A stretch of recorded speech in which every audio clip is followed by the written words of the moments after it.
Nanone ndagusuje kandi kwa ikaze kuri Rwanda Today. Ndacyakubwira ku ntambara ya mbere ya Kongo yarwanwe n'igisirikare cya Laurent Désiré Kabila cyitwaga AFDL cyobowe na General James Kabarebe yanganye ingabo za Zaire ariyo Kongo y'uyu munsi yari yobowe na Mobutu Sese Seko. Iki ni igice cya kane ari nacyo cya nyuma. Mu gice cya gatatu twasize ingabo za AFDL zimaze gutsinda ingabo z'igisirikare cya Zaire ya Mobutu Sese Seko zifashe umujyi w'ubukungu wa Kisangani. Reka turebere hamwe noneho ko intambara yakomeje kugeza Kabila yirukanye Mobutu ku butegetsi akabwifatira. Nitwa Oscar dushime ngwaye ikaze.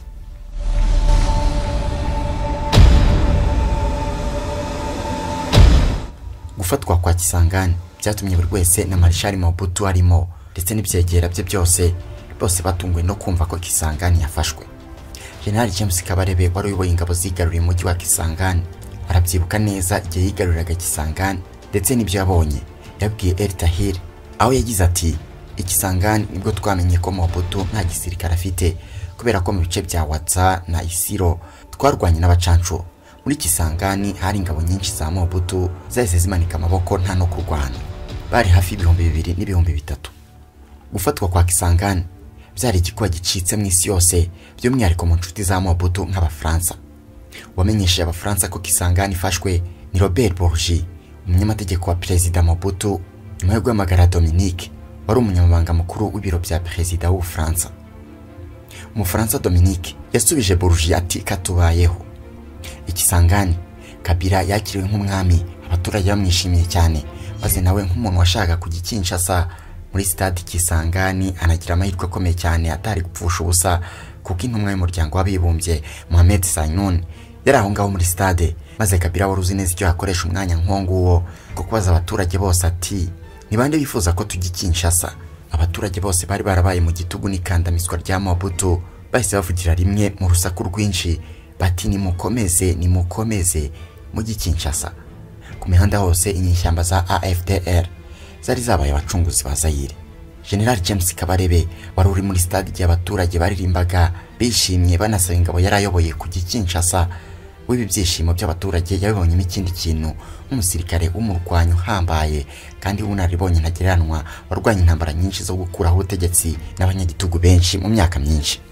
Abigarukaho ati bari bishimiye impinduka yariyo yose. Kuri Kabila icyo ari cyo cyose yari gukora gihindura ubuzima barimo cyari gifite kinini gisobanuye kuri bo. Rero baririmbaga bati harakabaho kwibohora. Ariko ndabyibuka neza uwo munsi nanicaranye n'umuhungu wa Kabila ari we Joseph. Nanamubwiye nti ntubeshywe n'izi ndirimbo. Aba baturage bari kuririmba ukwibohora nibejo bazaba bari mu mihanda bigaragambya bakurwanya. Icy'ingenzi ni icyubaha. Urabona aba baturage babaye mwikandamizwa imyaka myinshi barizera ko umunsi umwe tuzabaho ibintu bishya. Nudakora ibyiza witegura kugira ibibazo. Aha ibyo General James Kabarebe yabwiye Joseph Kabila niba kibyibuka neza nawe arabizi ko uyu musirikare w'umunyabigwi w'umunyarwanda yamubwije ukuri kuko we na Laurent Désiré Kabila bayoboye Kongo byatumye kenshi abaturage biroha mu mihanda babamagana. Ibi rero byerekana ijisho ryuje ubusesenguzi n'ubuhanga bya General James Kabarebe. Ubwo rero abaturage bamaze kwemeza ko Kabila gikinshasa kandi akaba n'igitekerezo yari asanganywe, ingabo za AFDL zari ziyobowe na General James Kabarebe nazo zahise zitangira igice cya nyuma cy'intambara yo kubohora Zaire mu gukuraho ubutegetsi bw'umunyagitugu Marshal Mobutu. Kuri inshuro rero izi ngabo za AFDL zari zigiye Kinshasa mu buryo bwa nyabwo. Abari baratangiye ari umutwe w'amabandi mu maso ya Marshal Mobutu bari bagiye kumusanga Kinshasa bikamurenga. Wa mugani urubyiruko rwo muri iminsi n'indi misabo z'agatangaza hari hagiye gushya koko kandi byanyabyo. Ku rundi ruhande gufata Kisangani kuri Kabila byatumye ahinduka umuntu w'ububasha buhambaye haba muri politike no mu bukungu kubera ko niwe wari uri mugenzura igice kinini cy'ubukungu bwa Zaire. Ubwo rero yatangiye kwakira abahagarariye ibihugu byabo bamushaka ubushuti ndetse n'ibigo by'ubucuruzi bikomeye nabyo byahise bimusanga. Ku rundi ruhande Marshal Mobutu yabaye nk'uvunitse amaboko nyuma yo gutakaza umujyi wa Kisangani ndetse Kinshasa ibintu byahise bicika, abaturage batangira kubona ko intambara ibasatiriye. Icyo gihe nibwo Leta Zunze Ubumwe za Amerika zahise zohereza intumwa idasanzwe ya Perezida Bill Clinton, uwo ni Bill Richardson, waruzaniye ubutumwa butomoye Perezida Mobutu aribwo kumubwira ko agomba kuva ku butegetsi akigendera. Richardson watumwe na Perezida Bill Clinton ari kumwe na Daniel Simpson wari ambasaderi wa Leta Zunze Ubumwe za Amerika babwisha ukuri Marshal Mobutu Sese Seko, bamubwira ko ingabo ze zigiye gutsindwa nta kabuza, kuretse no gutsinda intambara ahubwo atazanabasha no kurinda Kinshasa, ariko nawe akomeza umutsi nk'uko yarasanzwe abigenza. Ariko ageze amanyama yaramushiranye, maze Marshal Mobutu umuzayirwa birangira yemeye guhura na Kabila bakaganira. Afrika y'Epfo yizemera kwakira ibiganiro aba bombi bari bagiye kugirana, maze Mzee Nelson Mandela intwari y'ikinyejana cya 20 akaba ikimenya bose cy'amahoro mu isi ubwe yemeye kumuhuza w'abagabo bombi, ndetse anatanga igitekerezo cy'aho ibiganiro byari kubera.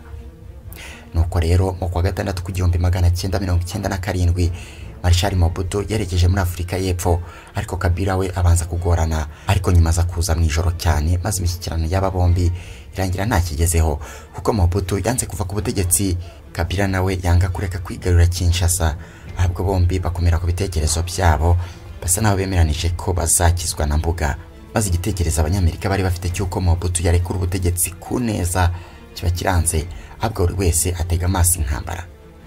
Iyo nayo ntiyari itinze, kuko icyo gihe ingabo za AFDL zari ku birometero 160 hanze y'umurwa mukuru Kinshasa. Mu mezi 6 ingabo za AFDL zitangiye intambara zagenzuraga kimwe cya kabiri cya Zaire. Kuri inshuro ntabwo Kabila avanaga ubufasha ku Rwanda na Uganda gusa, oya, ahubwo n'ibindi bihugu bitandukanye nka Angola ya Eduardo dos Santos byarimo bimutera inkunga, kuko Mobutu yari yarazonze Angola afashe umutwe warwanyaga leta ya Angola witwa UNITA ya Jonas Savimbi. Ubwo ariko nanone ingabo za AFDL ziteguraga urugamba ruhambaye, kuko gufata Kinshasa nabyo byari bigiye kuba akazi ko guhangana n'umutwe warindaga Mobutu. Aba DSP bari barahiriye ko bari burinde Kinshasa ndetse na shebuja Mobutu, ariko bisa naho kuri inshuro bitari bukunde. Kuri inshuro nabwo Kinshasa yagiye mu biganza bya General Mahere, ariko uyu nawe mu busesenguzi bwe nk'umusirikare ubunararibonye yahise abona ko atabasha kurinda Kinshasa mu buryo bwa gisirikare. Rero General Mahere wakundaga igihugu cye yahise abona ko nta mpamvu ihambaye yatuma yinjira mu rugamba rwo kurinda Kinshasa, ndetse ubwe Mahere yarebye mu maso Perezida Mobutu wari urimo abibona neza ko rwose ubutegetsi bwe buhirimye, maze Mahere abwiza ukuri shebuja w'igihe kirekire Mobutu ko bitashoboka kamurindana na Kinshasa, amugira inama yo guhunga. Ubwo rero nibwo Mahere yatangiye gutekereza gushyira Kinshasa mu maboko y'ingabo za AFDL. Byagaragaraga ko zifite imbaraga n'umuhate wo ku rwego rwo hejuru n'ubuyobozi buhamye. Ubwo rero General Mahere amaze kubona ko byose byamurangiriyeho, nibwo yatangiye guhamagara ingabo za AFDL zari ziyobowe n'u Rwanda ashaka kuvugana na Kabila. General Mahere yatangiye kuganira na Kabila uburyo yamuha Kinshasa nta ntambara ibayeho. Ku rundi ruhande tariki ya 12 z'ukwa gatanu mu 1997 Marshal Mobutu yafashe umwanzuro wo kuva mu ngoro ye y'agatangaza yari iherereye i Badolite yerekeza Kinshasa, ari naho Mahere yamukuriye inzira ku murima akamubwira ko atakibashije kumurinda. Maze tariki ya 15 z'ukwa gatanu mu 1997 ari kumwe n'umuryango we wose nta n'umwe asize, afata indege agana mu buhungiro, aho yakiriwe n'umwami wa Maroc, umwami Hassan wa kabiri. Ubutegetsi bwe abarabutaye imbere y'isi yose, yemera ko atsinzwe burundu, maze iherezo ry'ubutegetsi bwe riba rishyizweho akadomo. Ku rundi ruhande ingabo za AFDL zo zarimo zigota umujyi wa Kinshasa ngo ziwufate, zirimo zinitegura guhangana n'abasirikare ba Mobutu bari batarava ku izima, ariko General Mahere yari yaramaze kwemera gutanga uyu mujyi. Ubwo General James Kabarebe nawe yari mu ruzi rwa Kongo n'abahungu be, harimo arakoze imitwe y'intoki ku nsinzi y'agatangaza yo gufata umurwa mukuru wa Kinshasa. Abigarukaho yagize ati, narindi mu ruzi rwa Kongo, sinarinze iruhande ndiho niba ari Kongo Brazzaville cyangwa se Kongo Kinshasa. Maze mbaza abaturage b'abasivile bari aho, nibo bambwiye aho mpagarara. N'abasirikare banjye twarikusanije twerekeza ku kigo cya gisirikare cya Church. Tuhageze ingabo zo mu mutwe warindaga Mobutu wa DSP bahise bashyira hasi intwaro zabo. Iryo ni ryo herezo ry'intambara ya Kinshasa. Urwo rugamba ingabo za AFDL zarutsinze nta maraso abayeho. Ubwo bwari ubwa kabiri General Mahere atabaye Kinshasa nyuma yo mu 1993, ariko nawe ntiyarenze aho ngaho kuko yahise yicwa n'umusirikare wari ukiri ku ruhande rwa Mobutu amushyigikiye. Tariki ya 17 z'ukwa gatanu mu 1997 nyuma y'amezi 7 ingabo za AFDL zazimaze kwigarurira igihugu cya Zaire cyose gikubye inshuro 5 Ubufaransa kigakuba inshuro 89 u Rwanda. Ingabo z'u Rwanda zifatanije n'izindi zose zari zihuriye mu ihuriro rya AFDL zari zimaze gukora akazi ntagereranwa ko gufata Kinshasa. Aba rero binjiye muri Kinshasa nk'intwari z'agatangaza zari zimaze kubohora Zaire mu maboko y'umunyagitugu Marshal Mobutu Sese Seko.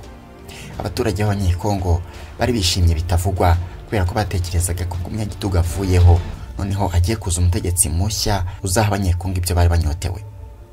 Ingabo za AFDL zari zaratangiye urugendo rw'intambara yo kubohora Zaire ubwo zambukaga hano hirya ku mupaka w'u Rwanda na Kongo wa Rusizi na Rubavu. Zari zimaze kugenda ibirometero n'ibirometero zigarurira Zaire yose. Byari by'agatangaza mu isi yo muri ibyo bihe.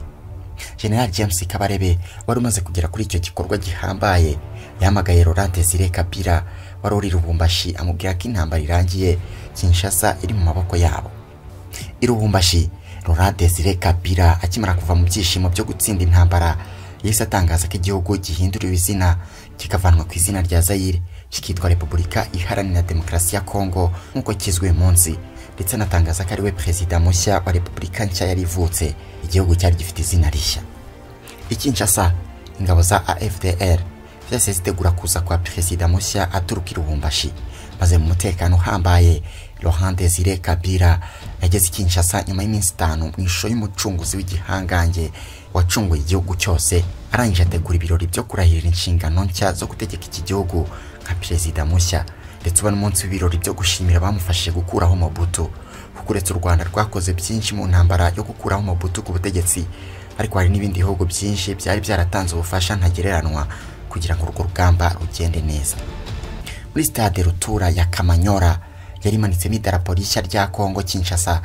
Abaperezida batandukanye barahageze baje kwifatanya na Kabila. Abo barimo Pasiteri Bizimungu w'u Rwanda nk'igihugu cyatanze hafi ya byose byatumye intambara ishoboka. Undi wari uhari ni Yoweri Kaguta Museveni wa Uganda wagize uruhare rukomeye kuko niwe wari warahuje Kabila na Perezida Kagame, ndetse na Perezida wa Angola Eduardo dos Santos nawe yari ahari. Yari yaratanze intwaro nyinshi kuri AFDL. Kuko rero uko intambara yiswe ya mbere ya Kongo yarangiye igejeje ku butegetsi Laurent Désiré Kabila biturutse kuri Mobutu n'ibyemezo yafashe bikamukurura umujinya w'abamurwanyaga bari barangajwe imbere n'u Rwanda yashaka gusenya arugaramo genocide n'umutekano muke.